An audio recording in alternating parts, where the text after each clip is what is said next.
Todos os dias, o varejista precisa comprar novos produtos, falar com o fornecedor, negociar com a indústria. No programa de hoje, você vai ver como melhorar essa negociação para que os dois lados saiam ganhando. Está começando mais um Ed Farmácia, não saia daí.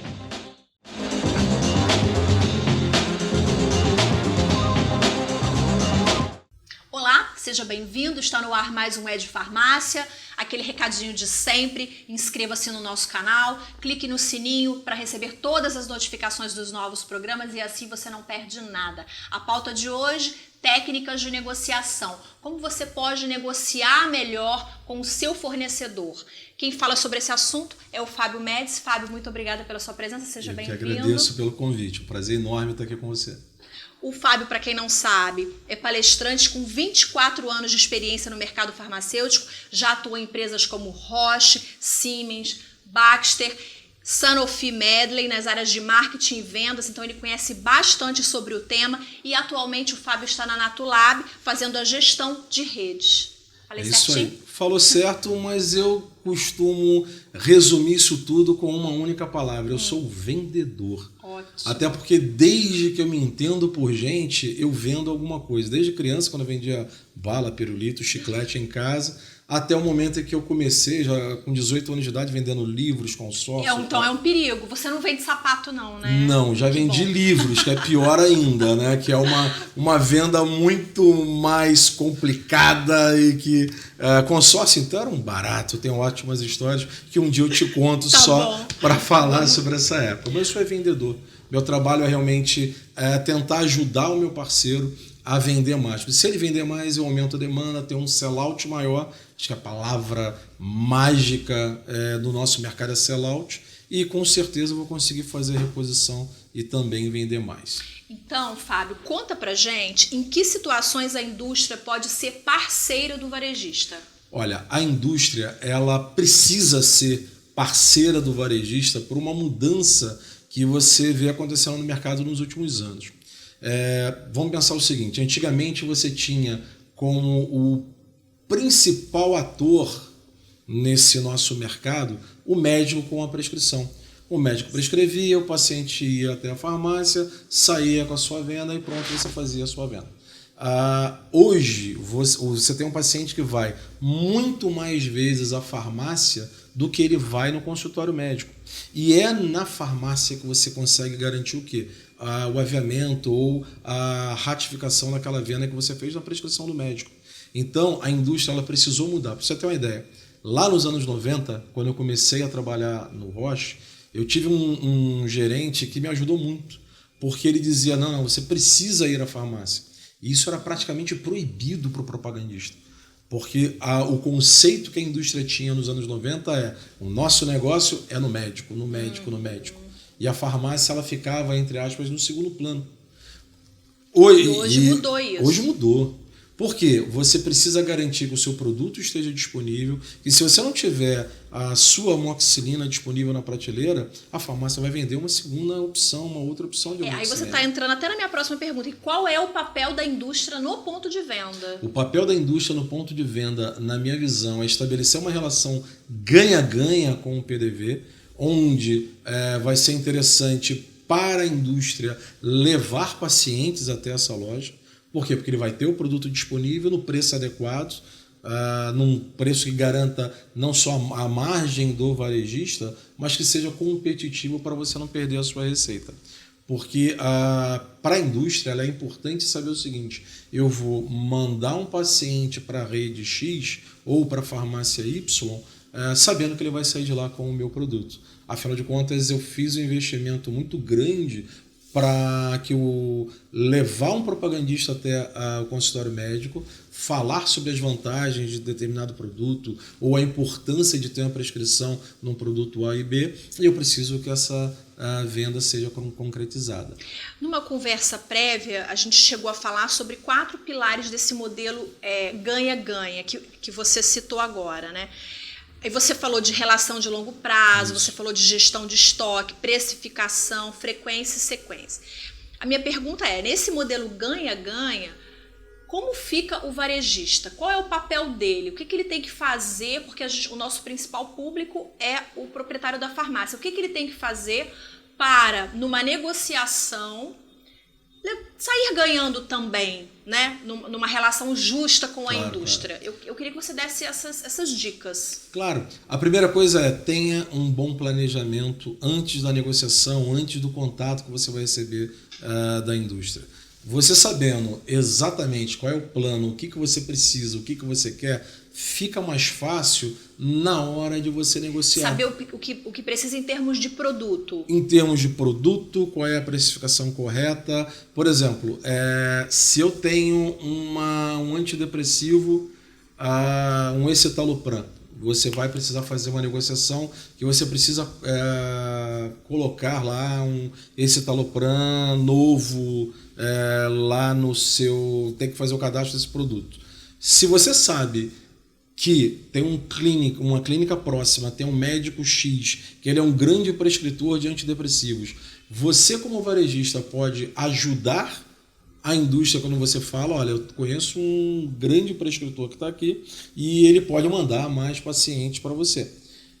E eu consigo ajudar sabendo que esse PDV eu preciso ter um VB maior, né? Eu preciso ter um número de caixas maior. É um VB? VB é a base, o valor base de reposição. Por exemplo, você tem um produto que eu coloco um VB de 10 unidades. Quando você coloca 20 unidades para vender, quando chegar a 10 unidades eu faço a reposição daquele outro pedido. Entendi. Só que, se eu tenho um prescritor que ele vai garantir... Eu tenho uma história ótima. Um médico uma vez que me ligou e falou assim: meu filho, eu preciso que você fale com a rede tal, que eu estou aqui em Salvador e eu tenho mais de 50 pacientes. Eu tenho mais de 50 prescrições. E a rede não tem o produto que eu preciso. A rede não tinha, porque o VB dessa loja era de 4 unidades. No momento que eu garanti a prescrição, eu tive que acionar a direção da rede e falei assim: olha, eu preciso melhorar o VB. Isso você garante o quê? O volume correto do meu produto, e nós aumentamos para 50 unidades, porque o médico fala assim: eu tenho muito paciente. Só que, se eu não tivesse a informação de que eu tenho um grande prescritor, que ele vai mandar para aquela loja, e o preço está adequado, por isso que o médico está mandando para lá, eu não conseguiria ajudar essa rede a garantir o atendimento dessa receita. E aí, se o paciente chega com a receita de um escitalopram, não vai estar lá, ele não vai encontrar, cara, ele vai embora. Eu lembro sempre do Bira, né, gestor, consultor, palestrante, e o Bira ele tem uma frase que eu acho ótima, que é: o produto mais importante da farmácia é o não tem. Esse é o produto que toda hora você fala: não sei, eu não tenho. Pode apostar que isso é um desastre, tanto para a indústria como para o varejista. E essa é uma relação que você pode estabelecer com a sua indústria, para você saber que produtos você vai colocar e qual a quantidade adequada. Porque, de repente, você fala: não, esse produto vende muito, vou colocar 100 unidades dele. Não, calma. Por quê? Porque nessa relação ganha-ganha, num dos pilares, que é você adequar a sua demanda e o estoque, a indústria saiu do modelo da chamada empurroterapia. Antigamente, se você tem uma demanda de 100 unidades, eu queria te vender 500 unidades. Não. A gente quer, de maneira geral, a indústria ela quer estabelecer o seguinte: qual é a quantidade correta do produto para você vender? Se eu tenho uma demanda de 100 unidades, cara, compre 100 unidades, porque à medida que eu for aumentando essa demanda, se eu for aumentando o receituário, você vai aumentando naturalmente a colocação do seu produto. Fora, naturalmente, a precificação correta. Vou dar um exemplo. Uma vez eu cheguei numa farmácia e eu entrei e tinha uma pilha de dipirona. E o cara estava vendendo a R$2 cada unidade. Aí, ó, tá vendo, carioca? Para fora do Rio. Aí, carioca, tô vendendo barato mesmo. Eu falei: poxa, parabéns, se você tá vendendo barato, você comprou barato. Claro que eu comprei, paguei R$1 nessa dipirona. Eu falei: poxa, meus parabéns. Você comprou a R$1, tá vendendo a R$2. Seu concorrente vende ele a quanto? Por que você colocou tão barato em um produto que é agudo? Se eu venho com dor e eu preciso comprar uma dipirona, eu não vou. A última coisa que eu vou lembrar é qual é o preço dela. Eu estou morrendo de dor de cabeça, me dá uma dipirona. Ou estou com uma febre terrível, me dá uma dipirona. E se a questão é com o meu filho, é a mesma coisa. Então, ele parou, olhou, você acha que eu posso vender num preço mais alto? Acho não, você deve. E se você comprou muito bem, se você vender melhor ainda, você está aumentando o lucro da sua farmácia. E quanto maior o seu lucro, melhor. Você vai poder investir, vai ter um segundo PDV, uma terceira, uma quarta loja. Então, assim, a questão... É uma questão de gestão, né? É uma questão de gestão. Mas eu posso ajudá-lo a fazer isso. Como? Trazendo informações sobre o preço médio da região. Porque eu sou muito fã da segmentação de mercado, Viviane. Você não precisa ter uma mesma estratégia em Ipanema e na Baixada Fluminense. Com certeza, são estratégias totalmente diferentes. Sua estratégia precisa ser diferente, tanto para a indústria como para o varejo. É por isso que eu sou assim, um fã ardoroso da segmentação de mercado e eu como indústria, eu preciso levar essas informações. Eu tenho outro caso que é interessante. Eu entrei numa loja e você tinha um paracetamol de referência e você tinha um outro paracetamol muito barato. E aí eu olhei para a dona da loja e falei assim, poxa, está faltando um aqui.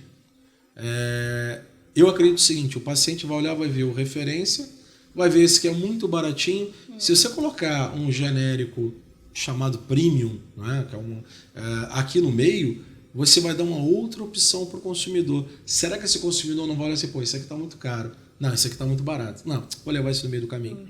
Entendi. E aí você vai ter uma lucratividade maior para você. Nem um caro, nem um barato. Levar no meio do caminho. E você consegue atingir os 3 públicos que você tem. Aquele que busca por preço, aquele que busca o produto referência sem se incomodar com o preço. Fábio, o nosso tempo é curtinho. Qual é a sua dica, o seu recado final para quem está nos assistindo? Olha, o meu recado final é: tenha um bom planejamento. Estabeleça a sua meta. Se você vai ter uma reunião com a indústria A, o que você está querendo dessa indústria? É um maior investimento? É ajuda na precificação? É melhorar a sua relação de demanda e estoque? Tenha essa meta e estabeleça. Eu quero esse objetivo, o mínimo que eu aceito o negócio é esse daqui. Se você tiver muito bem planejado, com certeza você vai conseguir um melhor negócio. Você vai estar estruturado e você vai estabelecer essa relação ganha-ganha com a indústria. Nós queremos a mesma coisa, aumentar a nossa venda. Você também? Então, é só conversar que a gente chega num denominador comum. Muito obrigada, viu? Eu agradeço, foi um prazer. Fica aí, então, a dica do Fábio, que entende tudo da área. Se você curtiu, dê um like nesse conteúdo, compartilhe na sua rede social, clique no sininho para receber todas as notificações e a gente se vê na semana que vem. Obrigada pela sua audiência. Tchau, tchau.